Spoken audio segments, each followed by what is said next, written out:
海巡署台南查缉队侦破狩猎大宗的海洋保育类制品沙鱼剑，专案小组接获真资料后，经过几啊个月搜证，发现犯现伫网络涉嫌贩售海洋保育类野生动物，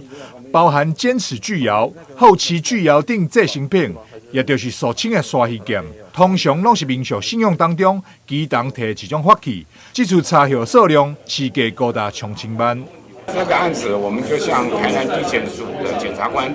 申请指挥侦办。在侦办的过程当中，我们陆陆续续发现到，在全省相关的台北、台中、台南跟高雄等地都有类似这种贩售保育类的这个制品。除了沙鱼剑，另外，还有一级濒临绝种的动物独角鲸，伊的毒价也成为贩售商品。看到独角鲸，或者有人叫一角鲸的这个产制品。那事实上，一角鲸我们虽然都叫角嘛，你以为是鹿角，事实上它是牙齿，它是牙齿，它的犬齿，然后大概2到3岁是往前面会整个凸的长出来。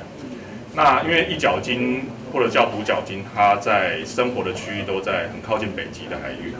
所以事实上，台湾周遭是没有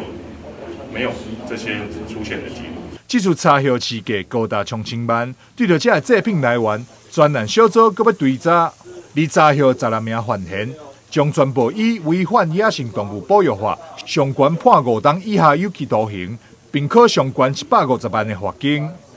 台南新闻张硕维采访报道。